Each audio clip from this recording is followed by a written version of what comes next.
अगर आप बिगिनर हैं और आपको प्रीलिम्स देख के डर लग रहा है तो ये वीडियो आपके लिए है। मैंने खुद प्रीलिम्स क्लियर किया है और मैं आज जो टिप्स शेयर करने वाली हूँ वो सच में वर्क करती है। सबसे बड़ी गलती जो बिगिनर्स करते हैं वो ये है कि वो सबसे पहले बुक उठा लेते हैं। तो आप पहले बुक मत उठाओ, आप सिलेबस गो थ्रू करो, आप सिलेबस समझो।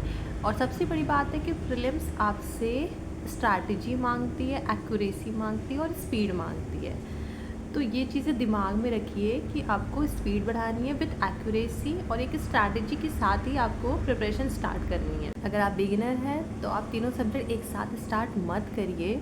आप पहले देखिए कि आपको इंग्लिश में अगर इंटरेस्ट है, इंग्लिश आपकी अच्छी है तो आप इंग्लिश स्टार्ट करो, रीजनिंग के कुछ चैप्टर गो थ्रू करो, फिर देखो कि आपको समझ में आ रहा है। तो अगर रीजनिंग आपके लिए सिंपल लग रही है तो आप रीजनिंग स्टार्ट करो। तीनों सब्जेक्ट एक साथ मत स्टार्ट करिए, क्योंकि कहीं ना कहीं आपको ये तीनों सब्जेक्ट टफ लगने लगेंगे और आपका जो कॉन्फिडेंस लेवल है वो डाउन हो जाएगा।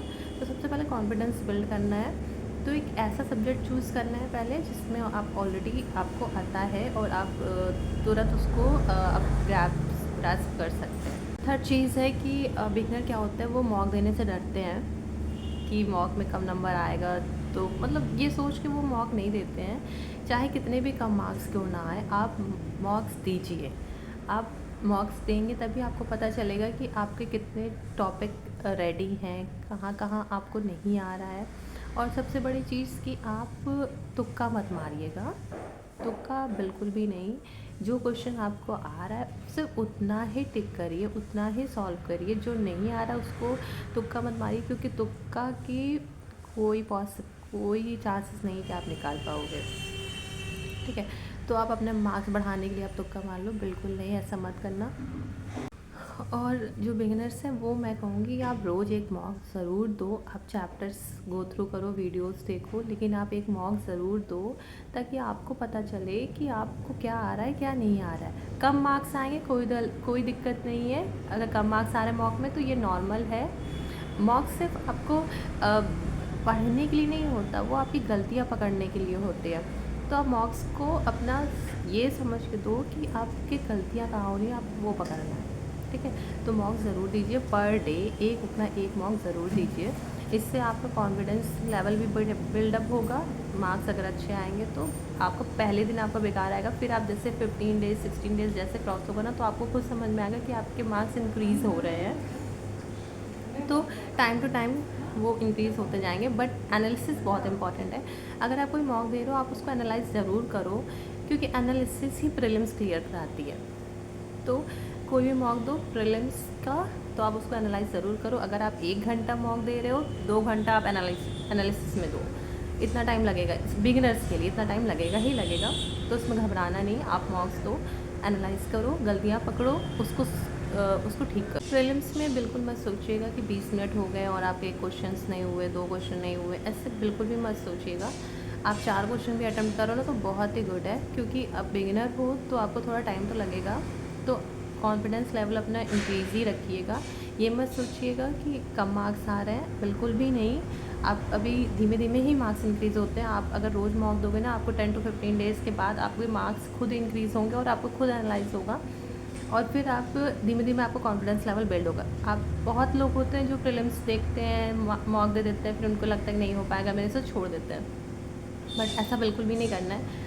आप कंसिस्टेंट रहो। देखो आपको खुद ही लगेगा कुछ दिन बाद, 20 दिन 25 दिन बाद आपको खुद ही लगेगा कि आपके मार्क्स भी बढ़ रहे हैं, आपका कॉन्फिडेंस लेवल भी बढ़ रहा है और आपको क्वेश्चन जल्दी समझ में आने लगेंगे। और गेसिंग बिल्कुल भी मत करिए। कोई क्वेश्चन नहीं आ रहा, 100% आपको आ रहा है, वही अटैम्प्ट करो, गेसिंग मत करो। क्योंकि प्रीलिम्स आपसे ज़्यादा क्वेश्चंस नहीं मांगता, आपसे एक्यूरेसी मांगता है। आप जितने अटैम्प्ट करो आप अच्छे से अटैम्प्ट करो, गेसिंग मत करो, क्योंकि वो हमेशा वैसे भी वो उससे क्लियर नहीं होने वाला है आपका एग्ज़ाम। तो आप कोशिश करो कि जो आ रहा है उतना ही करो, और जो नहीं आ रहा है उसको एनालाइज करो, उसको ठीक करने की कोशिश करो। नेक्स्ट मॉक में उसको चेक करो कि वो क्वेश्चन आपसे सॉल्व हुआ कि नहीं हुआ। ये सारी चीज़ें आपको एनालाइज करना है। इसलिए कहा जाता है कि मॉक इम्पॉर्टेंट है। आपको एक अच्छा मॉक टेस्ट सीरीज़ आप परचेज़ कर लो। आप क्लासेस मत परचेज़ करो, क्योंकि यूट्यूब पे बहुत सारे क्लासेस फ्री हैं, आप चाहो तो कर सकते हो। परचेज़ करना तो परचेज़ कर सकते हैं, जिनको नहीं परचेज़ करना है, बट वो मॉक टेस्ट ज़रूर परचेज़ करें। एक अच्छा मॉक टेस्ट, मैं तो टेक्स्ट बुक यूज़ करती हूँ, तो आप लोग को जो अच्छा लगता है आप एक बार ट्राई करो। टेक्स्ट बुक से स्टार्ट कर सकते हैं क्योंकि उनका थोड़ा मॉक मुझे सही लगता है, तो अगर आप चाहो तो आप स्टार्ट कर सकते हो उनसे। स्मार्ट कीड़ा भी बहुत है, तो ये सारे मॉक टेस्ट आप ज़रूर परचेज़ करो। और सब कुछ पढ़ने की कोशिश मत करो। मैं बताती हूँ, मैंने प्रोबेबिलिटी चैप्टर बिल्कुल भी नहीं छुआ है आज तक। मैंने जितने भी प्रीलिम्स क्लियर किए हैं, मैंने प्रोबेबिलिटी के क्वेश्चन एक भी अटेम्प्ट नहीं किए।